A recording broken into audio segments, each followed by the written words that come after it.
सदगुरु कबीर साहब की बातें, ज्ञान, उनका संदेश सबके समझ में क्यों नहीं आता है? क्योंकि साहब का एक शब्द है, सब जग रोगिया सदगुरु वैद्य न जाना। रोगी आदमी जब डॉक्टर के पास जाता है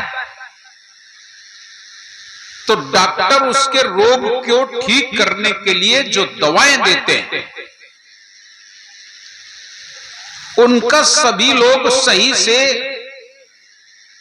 पालन नहीं कर पाते हैं, दवा को सही से ग्रहण नहीं कर पाते हैं या डरते हैं। जैसे किसी को शरीर में फोड़ा हो जाए और तुम डॉक्टर के पास जा रहे हो तो किसी ने बता दिया तुमको कि डॉक्टर साहब इसको चीरा लगाएंगे और फिर इसको खूब दाब के निकालेंगे, तो कुछ लोग तो इसी भय से नहीं जाते, भाई हम उस डॉक्टर के पास नहीं जाएंगे, वो तो चीर फाड़ देगा और खूब दबा के निकालेगा, बहुत दर्द होगी, बहुत पीड़ा होगी, इसलिए नहीं जाते। कुछ लोग होते हैं कि डॉक्टर के पास जाते हैं, दवा देते हैं, लेकिन कुछ परहेज बता देते हैं, तो वो परहेज नहीं कर पाते हैं। दवा तो खाते हैं लेकिन परहेज नहीं हो पाता है, तो वो रोग ठीक नहीं होता है। और कुछ ऐसे लोग होते हैं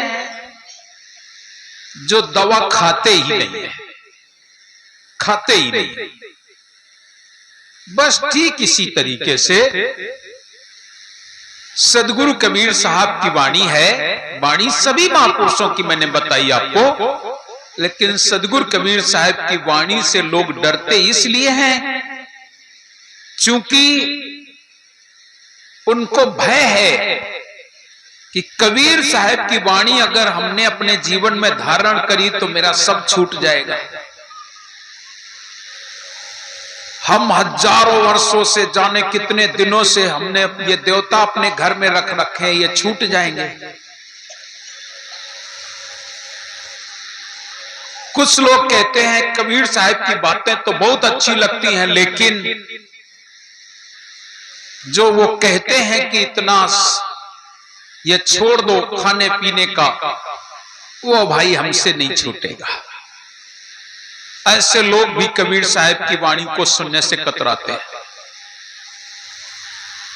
कि उनकी वाणी सुनेंगे और वो अगर उनके शरण में जाएंगे तो सब छूट जाएगा।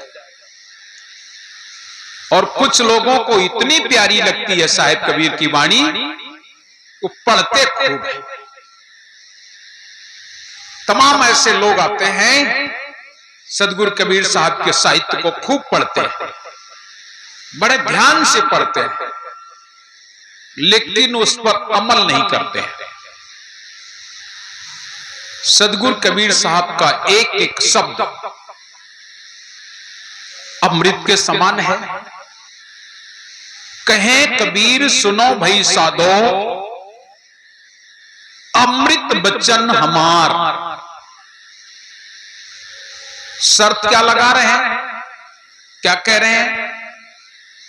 कहें कबीर सुनो भई साधो, अमृत बचन हमार।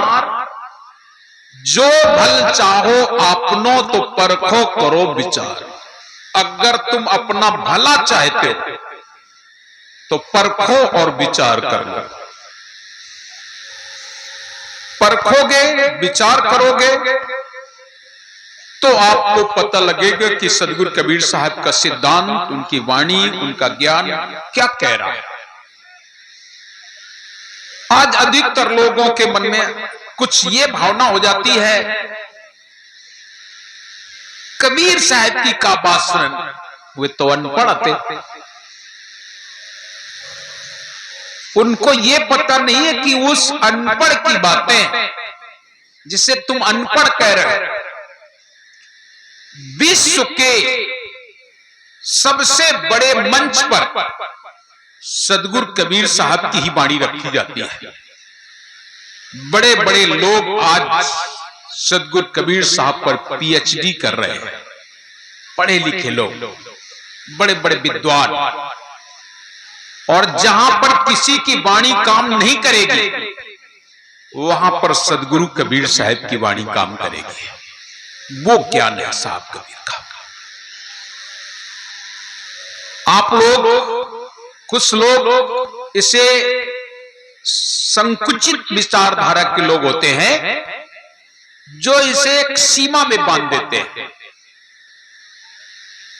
कबीर साहब को किसी जाति में बांध देते हैं, जबकि सदगुरु कबीर साहब का ना ज्ञान और ना उनका उपदेश किसी सीमा में नहीं बंधा है, असीम है, बहुमुखी। साहब कबीर का ज्ञान बहुमुखी है और एक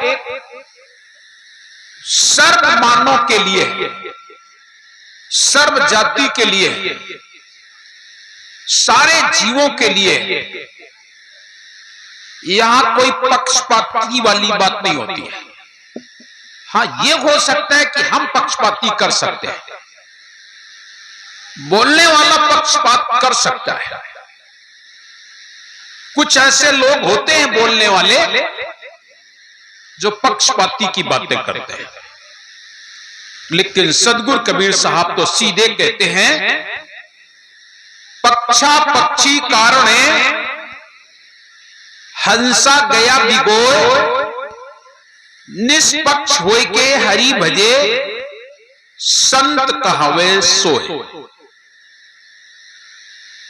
कल हमने जो भी आपको कुछ घटनाएं सुनाई उनके प्रकट होने की, उसमें कुछ ऐसा ही झलकता है, जैसे दीप प्रधेन सुर संत हित धर्यो मनुज अवतार। इस साखी से एक सीमित दायरा झलकता है कि विप्र के लिए उनका आगमन हुआ, धेनु माने गाय के लिए उनका आगमन हुआ, सुर माने देवताओं के लिए हुआ उनका आगमन, संत के लिए हुआ उनका आगमन।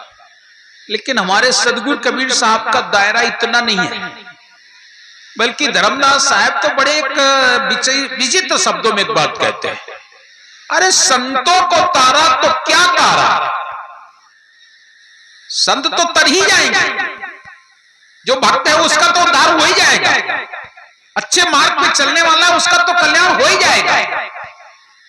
संतों को तारा तो क्या तारा, गैर संत तारो तो तारवो तुम्हारो है। भक्तों को तारा तो क्या तारा, गैर भक्त तारो तो तारवो तुम्हारो है। उद्धार करना तो उनका है जो संसार में डूब रहे हैं, जिनको अपने खुद का होश नहीं कि मैं हूं कौन, जिनकी रास्ताएं खराब है, जिनके आचरण खराब है, जिनके व्यवहार खराब है, अभी उनको सतमार्ग में लाओ। जो सतमार्गी है वो तो पार हो ही जाएंगे, तो संतों को क्या तारना है, संत तो तर ही जाएंगे, भक्त तो तर ही जाएंगे। और सदगुरु कबीर साहब का जब ज्ञान सुनते हैं तो ऐसे ही लोगों को साहब ने तारा जिनके उद्धार होने की कोई जरा सी भी गुंजाइश नहीं थी, ऐसे ऐसे लोगों को तारा है। किसकी नहीं गुंजाइश थी, जैसे राजा बंग, उसके उद्धार होने की कोई गुंजाइश नहीं थी। वो इतना बड़ा राक्षस था, कहीं कहीं पर तो ऐसा उल्लेख पाया कि वो संतों को भूंज के खा जाता था, इतना संत के नाम से चिढ़ता था राजा बंग, इतना अन्यायी। सदगुरु ने देखा ये तो बहुत राक्षस है, महाराक्षस है, संतों को ही भूंज के खा जाता। सदगुरु वहां पहुंचे और वहां पहुंच करके उन्होंने कहा इसको उद्धार करना है, गैर भक्तों का उद्धार करना है। और उद्धार के लिए उन्होंने लाठी डंडे नहीं उठाए, तीर तलवार बर्छी भाले नहीं उठाए, उन्होंने लड़ाई नहीं की, उन्होंने अपने ज्ञान से, अपने शब्द से उनका उद्धार किया। राजा बंक के दरवाजे साहब जब पहुंचे, द्वारपालों से कहा, जाओ राजा को बताओ कोई संत दरवाजे आया है। द्वारपाल बोले, महाराज कहां तुम आ गए हो? ये तो महाराज जी संतों के नाम से इतना चिढ़ते हैं कि संतों को पकड़ के भून के खा जाते हैं। साहब बोले, तू जा बता। सच में वो महान राक्षस था।